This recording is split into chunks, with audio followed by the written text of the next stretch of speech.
Welcome to the Lowdown. This is an AI-generated open-source news summary for general informational awareness. This product is not intended for use as official intelligence. The views expressed here are solely those of the cited authors and do not reflect the official policy or position of the Department of War, the United States Air Force, or any other U.S. government agency. Here is your operational BLUF. Total economic attrition is rapidly replacing traditional front lines across major global theaters. U.S. and Iranian kinetic exchanges are directly targeting critical infrastructure and logistics networks to force strategic concessions.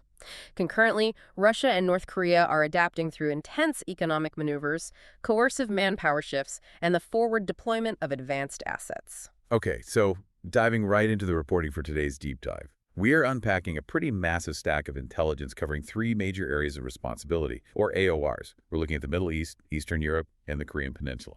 Right. And while that sheer volume of global news can feel overwhelming, there is absolutely a unified theme here. We are seeing a shift away from just, simple military attrition. Yeah, totally. It's about total economic attrition now. Like, adversaries are realizing it's often cheaper to bankrupt a country or just turn off its power than to fight its army head on. Exactly. And we're going to break down the hidden strategies driving these headlines so you can actually understand the incentives behind them. So let's start with the most active conflict in the Middle East, AOR, the U.S.-Iran war. The U.S. just completed, I believe it's the 11th consecutive night of strikes against Iran. It is, yeah, 11th night. And they aren't localized. The targets span from Tabriz in the north to Tehran, Bushehr, and all the way down to Khuzestan province. It's a staggering scale. It really is. The U.S. strategy is heavily focused on degrading Iranian drone storage and logistics, just systematically dismantling the infrastructure they use to project power. Right, but Iran is obviously retaliating. And their response is geographically widespread, too. They are specifically targeting U.S. bases in host countries, which is a major shift. A critical shift. They've struck the Doha garrison in Kuwait and the Sheikh Isa Air Base in Bahrain. And the strikes in Jordan, right? The many Mufaq Salti and Azraq bases. Yes. That specific attack in Jordan was devastating. It resulted in the deaths of 2 U.S. soldiers. Which brings the total number of U.S. service members who have died in this conflict to 18. Right. And President Trump is currently at Dover Air Force Base for the dignified transfer of remains. It's just, a very stark reminder of the human cost here. Absolutely. The human cost is rising, and the financial toll is astronomical. Defense Secretary Pete Hegseth reported that this war has already cost $37.5 billion. $37 billion, wow. Yeah, and the Pentagon is requesting another $90 billion. Just think about the sheer friction of sustaining a conflict across that many theaters. Right, burning through billions in days. But it's really about how that money is being spent. It brings us back to that infrastructure war. The economic attrition. Yeah. Yeah. Like, I was reading these reports, and it's like, instead of fighting the occupants of a house in the hallway, you're just standing in the yard, cutting the wires and smashing the water pipes. That's a great analogy. You don't have to defeat the military if you make the country unlivable. Right. And President Trump is openly threatening to bomb bridges and power plants in Tehran if Iran keeps harassing ships in the Strait of Hormuz. And Iran is playing that exact same game in reverse. Look at Kuwait.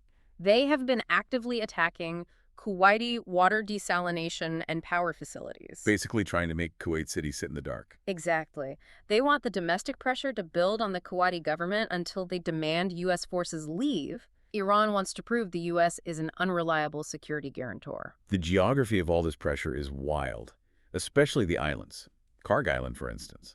Trump claims U.S. strikes obliterated its military assets, but they deliberately spared the oil infrastructure. Right, for now. Yeah. Why leave the oil untouched? It's pure leverage. Karg Island is the nerve center of Iran's oil exports. Destroying the military base shows the island is indefensible, but leaving the oil intact keeps a sword dangling over Tehran. A message of, we can turn off your economy whenever we want. Exactly. Plus, blowing it up would cause a massive shock to the global energy market, which they obviously want to avoid. Makes sense. But it's not just Karg Island. There's intense speculation about an Iranian ground invasion of Kuwait's Bubiyan Island. Right. Bubiyan is a massive island right near Iraq.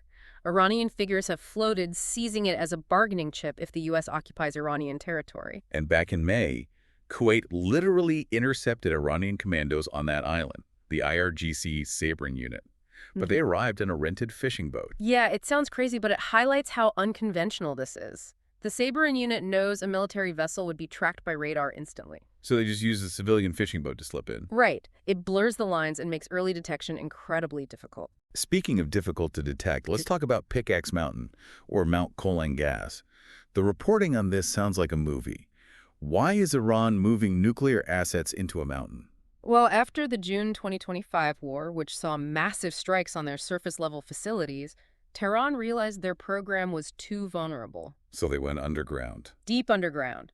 Intelligence suggests they moved thousands of centrifuges and highly enriched uranium into this heavily fortified mountainside. And Trump is threatening to heavily attack it. Because burying it under tons of rock makes it incredibly hard to destroy with conventional munitions. It's a race between Iran hardening its shield and the U.S. threatening to shatter it. Wow. Okay, so that's the direct state-on-state friction. Let's look at the proxy maneuvers. The Houthis in Yemen are blockading Saudi Arabia in the Red Sea, but they aren't just taking orders from Tehran, are they? No, and that's a vital distinction. It's easy to view them as a monolith controlled by Iran, but the Houthis are acting in their own self-interest. They actually ignored earlier Iranian calls to close the Bab el-Mandeb Strait. Wait, really? So why institute the blockade now? They only did it after Saudi forces struck Sana'a International Airport. Ah, okay, so it's local deterrence. You bomb our airport, we choke off your shipping. Exactly. It just happens to align perfectly with Iran's broader goal of creating chaos and raising oil prices. Got it. And in Lebanon, following the Israeli withdrawal under the June 26th trilateral agreement, the Lebanese armed forces deployed to places like Za'atar el-Gharbia. Right, but Hezbollah is pushing back hard on another front. Yeah, Hezbollah official Mahmoud Kamadi is threatening to shut down Beirut's Rafik Hariri International Airport using peaceful means. Why the airport? Because the Lebanese government implemented visa bans on Iranians and banned Iranian aircraft. So Hezbollah is essentially holding the airport hostage to force the government's hand. Infrastructure is a hostage again. And moving to Iraq, Iraqi intelligence just busted a first-person view drone factory in Baghdad. Yeah, they seized carbon fiber panels and production equipment. These are the cheap, lethal drones changing the battlefield globally. It's likely tied to militias there. And those militias have leverage. 10 Iraqi militias refuse to disarm until the U.S. withdraws completely. They are essentially a shadow military daring the official government to stop them. It's just a powder keg. And that focus on economic attrition, making an adversary bleed cash. Let's pivot to the Eastern Europe AOR, because we are seeing that flipped on its head with Ukraine and Russia. Right. Ukraine has definitely been taking notes on crippling an economy. They've been launching deep strikes far into Russian territory. Yeah, they hit the Kalino airfield in Kursk, damaged a MiG-29 and a Pantsir system. They hit a massive wild berries warehouse near Moscow, and most notably, the Novolipetsk steel plant. That steel plant in Lipetsk is huge. It produces roughly 20% of all Russian steel. 20% from one plant. That is a massive blow. But, I always wonder, how effective are these strikes really if a country can just legislate its way out of the economic pain? Well, Russia's trying to do exactly that. Over the past year, Ukrainian strikes have decimated Russian oil refining capacity. Right. So to avoid a domestic fuel crisis, the Russian State Duma just passed a bill to subsidize Belarusian diesel imports using a 0.9 compensation coefficient. A compensation coefficient. How does that practically work? Think of it like a grocery store. Your bakery burns down, so you buy expensive bread from across town. But you can't raise prices or customers will riot, so you pay your cashiers out of pocket to discount the imported bread. Okay, so the Russian federal budget is paying oil companies to sell imported diesel at an artificial loss. Exactly. It keeps the customers happy today, but it's a massive financial drain. Pure economic attrition. That makes sense. And we're seeing signs of manpower strain, too. In Ukraine, President Zelensky just dismissed Commander-in-Chief General Syrskyi and replaced him with Major General Mikhailo Drupady. Right. Changing your top commander during such a grueling phase indicates a need for a strategic reset. Drupady brings a different operational perspective for managing these deep strikes. Meanwhile, Russia is getting incredibly coercive with manpower.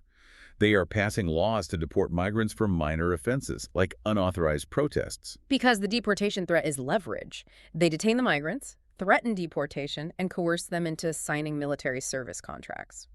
Wow. Just a desperate measure to avoid announcing another general mobilization. Exactly. And the conflict is threatening to spread. Polish Defense Minister Ladisław Kosiniak-Kamysz warned that Russia might use seized Ukrainian drones for a false flag operation against NATO's eastern flank. And right around the same time, a Liberian-flagged LPG vessel was struck near the Romanian coast. Using hijacked drones on a neutral commercial vessel creates so much geopolitical ambiguity. Right. It's the invisible battlefield. You don't need a tank brigade to cross a border to cause a crisis anymore. You just need a drone and a cargo ship. Which brings us perfectly to our third AOR, the Korean Peninsula. A rapidly simmering Cold War dynamic. Yeah. Looking at the border buildup, North Korea built 21 new structures just 52 kilometers from Seoul, near Kisan.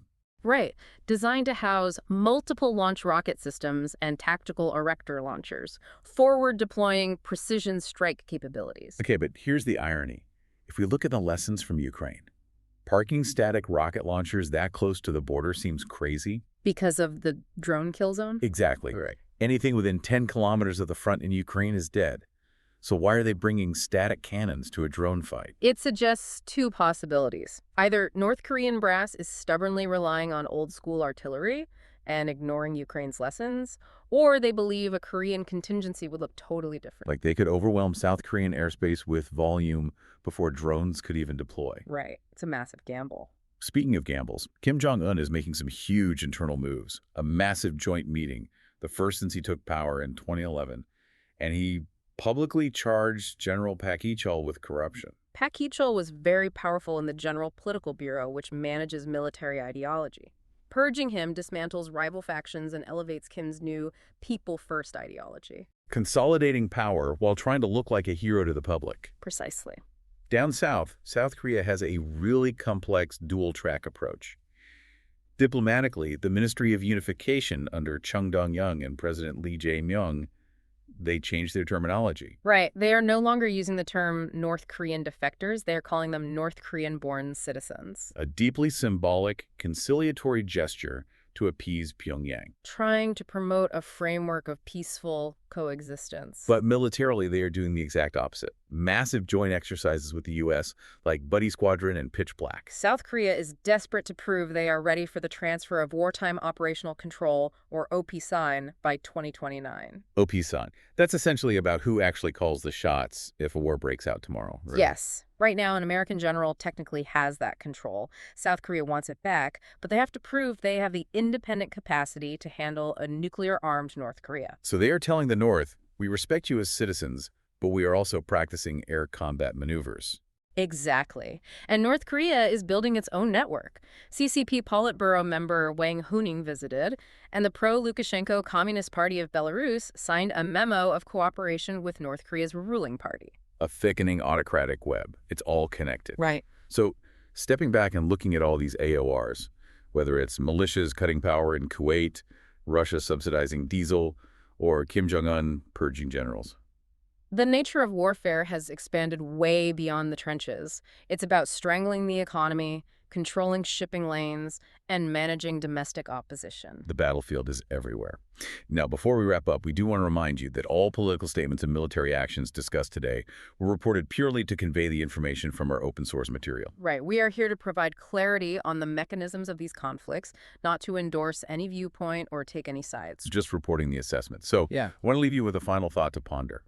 We started by talking about how front lines have moved to civilian infrastructure. If global conflicts are now characterized by long-range drone strikes on merchant vessels and targeting global trade choke points like the Strait of Hormuz, the Red Sea, and the Black Sea, are we witnessing the permanent end of the post-WWII era of secure, neutral international waters? Exactly. If the oceans aren't safe for business and a militia can choke off global trade with cheap drones, how long can the global economy actually survive? Next time you see a headline about a cargo ship getting delayed, remember they aren't just attacking a boat, they're cutting the wires to the whole house. Thanks for diving deep with us. We'll catch you next time.